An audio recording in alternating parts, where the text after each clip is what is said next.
और इसी के साथ मैं आज की मुख्य वक्ता शिल्पी भटनागर जी को आमंत्रित करता हूं कि वो आए और अपने इस विषय पर अपने विचार रखें।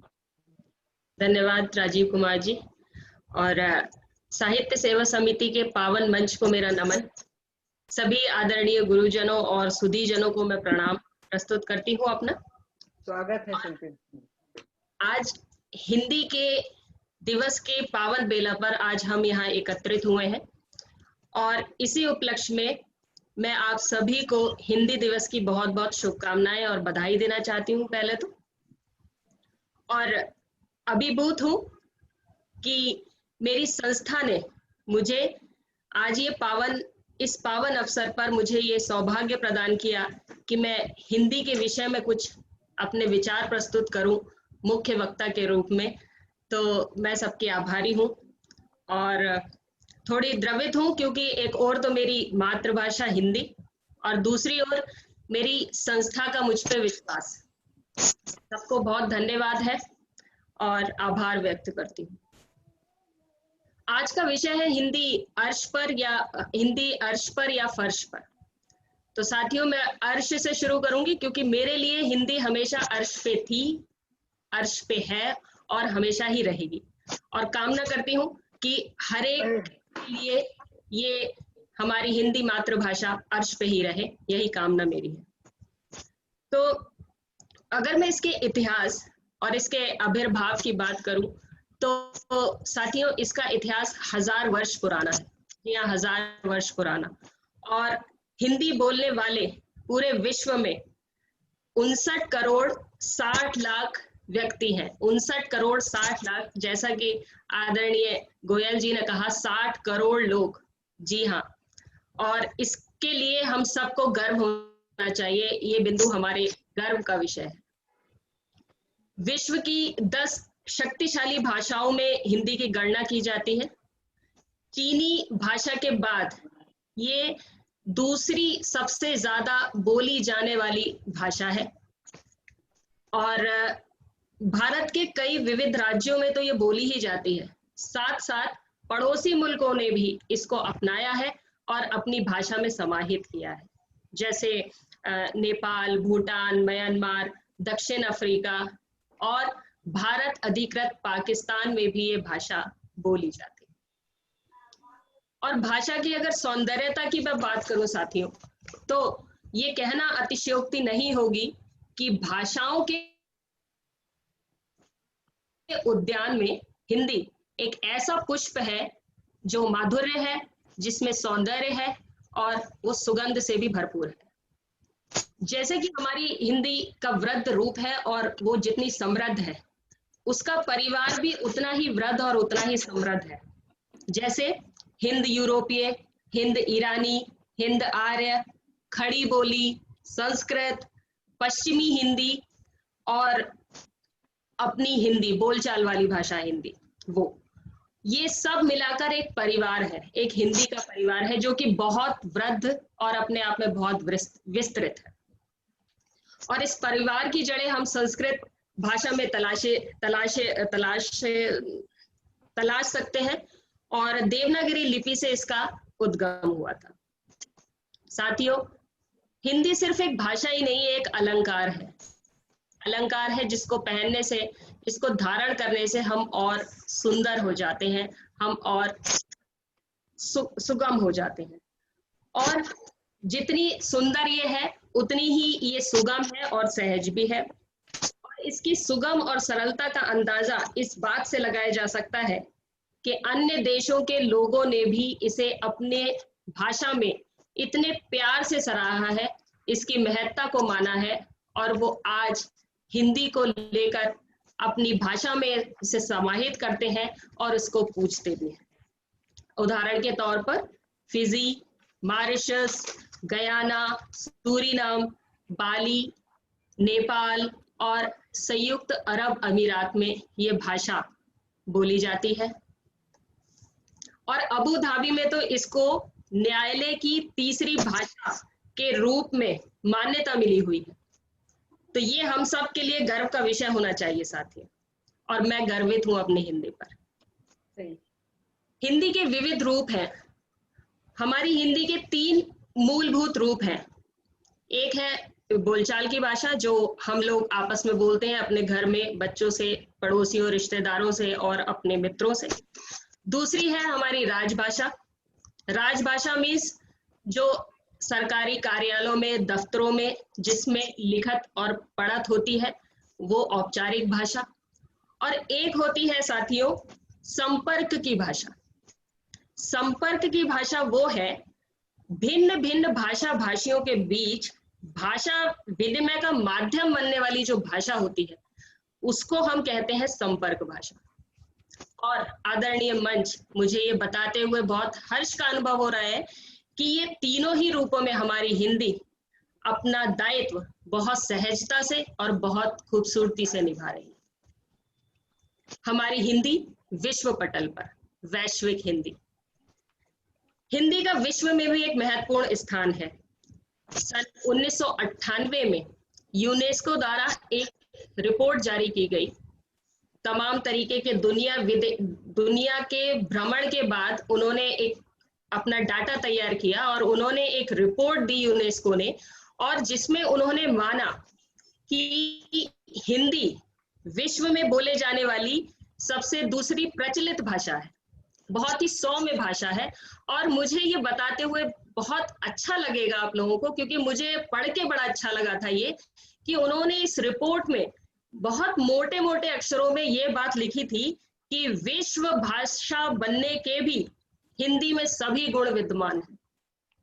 जी, हिंदी एशिया के व्यापारिक जगत में अपना स्वरूप धीरे धीरे बिंबित कर रही है। भविष्य की अग्रणी भाषा के रूप में अपने आप को समाहित कर रही है, अपने आप को प्रस्तुत कर रही है। साथियों, वेब, विज्ञापन, संगीत, सिनेमा और बाजार के क्षेत्र में भी हिंदी की मांग बहुत तेजी से बढ़ रही है। विश्व के लगभग 150 विश्वविद्यालयों में, 150 साथियों विश्वविद्यालयों में और सैकड़ों छोटे बड़े शैक्षणिक संस्थानों में विश्वविद्यालय स्तर से लेकर शोध स्तर तक के हिंदी के अध्ययन और अध्यापन दोनों की व्यवस्था है, और किसी दूसरी भाषा की नहीं। विदेशों में 25 से अधिक पत्र पत्रिकाएं, मैगजीन नियमित रूप से निकल रही हैं और करोड़ों लोग इससे लाभान्वित हो रहे हैं। क्यों साथियों? हो रहा है ना? हिंदी होने पर गर्व, मुझे गर्व है।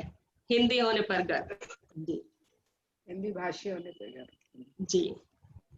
साथियों, अब मैं विषय के दूसरे पक्ष पर भी अपना थोड़ा प्रकाश डालना चाहूंगी कि हिंदी और फर्श पर।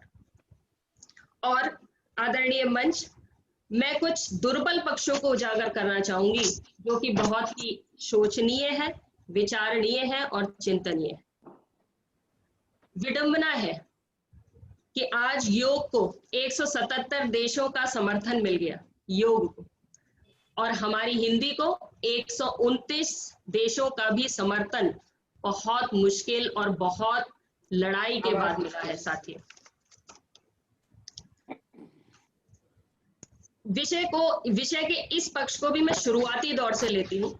जो शुरुआती दौर था 18वीं शताब्दी का, शुरुआती नहीं है, मध्य का दौर था, तो 18वीं शताब्दी से मैं शुरू करती हूँ।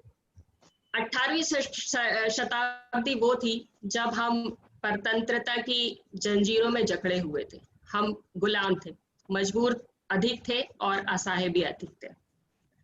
1893 में बनारस में एक सभा का आयोजन किया गया, गठन किया गया, जिसका नाम रखा गया नागरी प्रचारिणी सभा, और जिसका गठन इस समिति का गठन भारतेंदु हरिश्चंद्र, महावीर प्रसाद द्विवेदी और रामचंद्र शुक्ल जैसे महान पंडितों ने हिंदी के स्तर को बनाए रखने के और हिंदी के स्तर को ऊंचा रखने के लिए बहुत प्रयास किया, बहुत काम किया।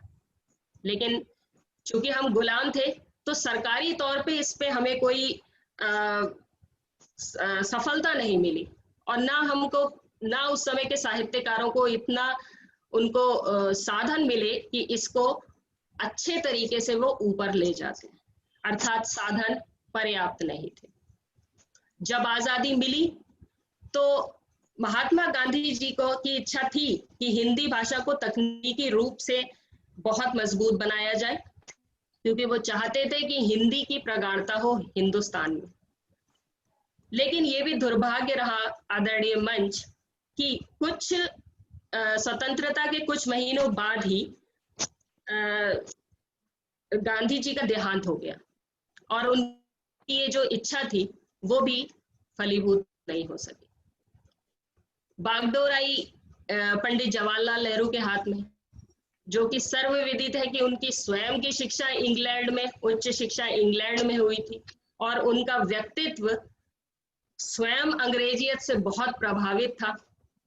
तो उन्होंने कोई इतना जो हमारी हिंदी की जर्जर दशा और दिशा थी उस पर ज्यादा ध्यान नहीं दिया। हालांकि उन्होंने कभी मना नहीं किया साधन देने में या उन्होंने कभी किसी को रोका नहीं, लेकिन फिर भी जितने उस समय के साहित्यकारों को जितने साधन मिले बस उतने ही थे और वो दुर्भाग्य से पर्याप्त नहीं थे।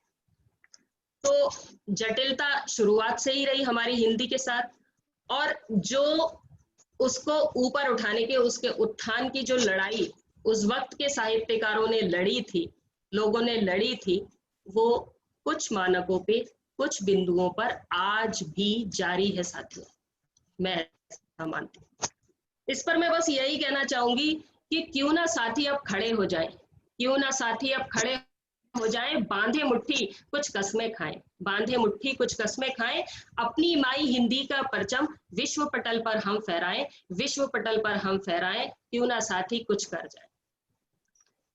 इनमें से भारत की बढ़िया जी, भारत की मातृभाषा होने के बावजूद भी बोलचाल की भाषा में लगातार इसका पतन होता जा रहा है। इनमें से सर्व प्रमुख है, इसके कुछ कारण हैं साथियों, और इसमें से सर्व प्रमुख कारण है हिंदी में अंग्रेजियत का बढ़ता प्रभाव। भाषा के साथ साथ हमारी संस्कृति, साहित्य, हमारा पहनावा, धर्म और कर्मकांड सब इससे प्रभावित हो रहे हैं। और साथियों, ये सत्य भी है और कटु भी। आज हम स्वयं अपने बच्चों को नमस्ते नहीं सिखाते हैं, आज हम अपने बच्चे को हाय सिखाते हैं। हाय हाय जो कि एक हिंदी में एक कष्टकारी शब्द के रूप में का प्रतीक है। एक छोटा सा बच्चा सुबह सुबह उठा, आंखें मलता हुआ आया और अपने पिता की गोद में बैठ गया और बोला हाय पापा, हाय मम्मी, हाय दादी, गुड मॉर्निंग। तो दादी सामने बैठी, दादी परेशान हो गई और सर पकड़ लिया, हाय हाय क्या हो गया मेरे बच्चे को, सुबह तो सही सोया था, अब सुबह सुबह उठाए और हाय हाय करता हुआ उठाए, तो देखो कहीं इसके दर्द तो नहीं है, कहीं कोई दर्द तो नहीं है। तो मंच, आदरणीय मंच, क्या ये वाकई एक दर्द नहीं है? ये वाकई एक दर्द है। हमारी शिक्षा और रोजगार प्रणाली, जो कि हमारे जीवन का अभिन्न अंग है और होनी भी चाहिए, लेकिन आज हम कुछ भारतीय ही ये सोचते हैं कि अगर हमारा बच्चा आईबी पाठ्यक्रम से पढ़ेगा या फिर कॉन्वेंट एजुकेटेड रहेगा तभी वो एक कुछ अच्छा बन सकता है। ये हमारी कहीं ना कहीं हमारी मानसिकता आ गई है। और कुछ अभिभावकों के लिए तो साथियों ये सम्मान का सूचक हो गया है कि मेरा बच्चा जो है वो अंग्रेजी माध्यम से पढ़ रहा है। उनको ये बताते हुए थोड़ी हीन भावना लगती है कि उनका बच्चा हिंदी मीडियम से पढ़ रहा है, हिंदी पाठ्यक्रम से पढ़ रहा है, तेलुगु पाठ्यक्रम से पढ़ रहा है, आदि आदि। अधिकतर रोजगार में भी हम ये देखते हैं कि उन्हीं लोगों को वरीयता दी जाती है साथियों जो फर्राटेदार धारा प्रवाह अंग्रेजी बोलते हैं। संपन्न होते हुए भी वो लोग जो अच्छी हिंदी बोलते हैं और बहुत संपन्न और बुद्धिमान है, लेकिन फिर भी उनका कभी कभी रोजगार नहीं मिल पाता उनको, इसलिए कि वो थोड़ा अंग्रेजी में हाथ उनका थोड़ा तंग है। ये भी हमने देखा है और होता है। ये आवश्यकता ये है कि हम अंग्रेजी बोलने वालों को ऊंचा समझना बंद करें। सिर्फ अंग्रेजी बोलने वालों को ऊंचा समझना थोड़ा बंद करें। ज्ञानार्जन के लिए हम जरूर पढ़ें उस भाषा को, लेकिन सर पे ना बैठाएं साथियों, सर पे ना बैठाएं।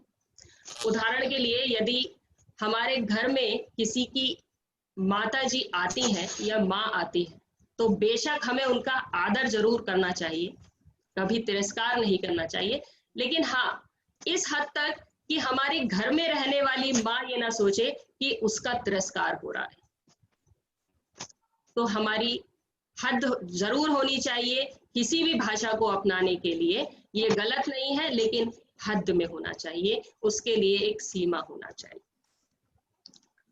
और क्या है कि सिनेमा जगत वो भी हिंदी का पतन का थोड़ा दावेदार है कुछ हद तक, क्योंकि सिनेमा जगत में ने एक और लोगों को बोलचाल की भाषा को सिखाया, दूसरी ओर आजकल जो देखा, यदि आज के विषय में बात की जाए तो हमारा सिनेमा जगत एक वो बिंदु है जिसके ऊपर समाज का अधिकतर हर वर्ग बहुत आसानी से आकर्षित हो जाता है। लेकिन वहां मिश्रित भाषा का प्रयोग, अंग्रेजी रहन सहन का प्रदर्शन और अंग्रेजी वेशभूषा का अधिकाधिक उपयोग, ये सब हमें धीरे धीरे धीरे अपनी तरफ आकर्षित करता है, और हम कब खुद स्वयं इसकी गिरफ्त में चले जाते हैं हमें पता नहीं चलता साहब। तो जैसा मैंने पहले कहा, तो आज अभी भी मैं यही कहूंगी कि हर चीज की एक सीमा होनी चाहिए और वो हमें अपने में उतारनी होगी। हिंदी भाषा न सिर्फ भारत की पहचान है, बल्कि ये जीवन मूल्यों, संस्कृति और संस्कारों की सच्ची संवाहक, संप्रेषक और परिचायक भी है। साथियों, ये हमारी माँ है, इनका सम्मान हमारा धर्म होना चाहिए और इसका उत्थान हमारा कर्म होना चाहिए। और अंत में इन चंद पंक्तियों से मैं अपनी बात को विराम देना चाहूंगी साथियों, कि वक्ताओं की ताकत हिंदी, वक्ताओं की ताकत हिंदी, श्रोताओं की दावत हिंदी, गिरने ना दे मान हम इसका, आन बान और शान है हिंदी, आन बान और शान है हिंदी। धन्यवाद साथियों। बहुत अच्छा, बहुत अच्छा, बहुत अच्छा, धन्यवाद। बहुत अच्छा कहा। बहुत अच्छा आपने, बहुत अच्छी बात है। बहुत बहुत धन्यवाद शिल्पी जी, और बहुत बहुत बधाई आपको। बहुत तैयारी के साथ अच्छा के कहा। बारे में बहुत महत्वपूर्ण जानकारियां जुटाई और समिति के समक्ष इस पटल पर रखा इन बातों को, और बड़े ही प्रभावशाली ढंग से रखा। नीरज जी से कल बात हो रही थी तो वो कह रहे थे कि कल एक नई वक्ता के उद्भव का दिन है। सही बोला, बिल्कुल इस बात का एहसास हो रहा है, आभास हो रहा है कि एक दिन में वो जो उन्होंने जो बात कही थी और जिस बात को सोच करके सुनीता जी ने, नीरज जी ने, गोयल जी ने आपके नाम को आगे रखा था, मुझे लगता है कि उस पे जो है आप बिल्कुल खरी उतरी हैं और आपने बहुत ही अच्छी तरह से अपना कार्यभार, दायित्व भार निभाया है। बहुत बहुत बधाई आपको। बहुत धन्यवाद सब लोगों का, बहुत धन्यवाद।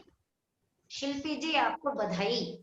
बहुत बहुत धन्यवाद मैम। हाँ, बहुत बहुत अच्छी तैयारी से वास्तव में बहुत अच्छी तरह से बताया।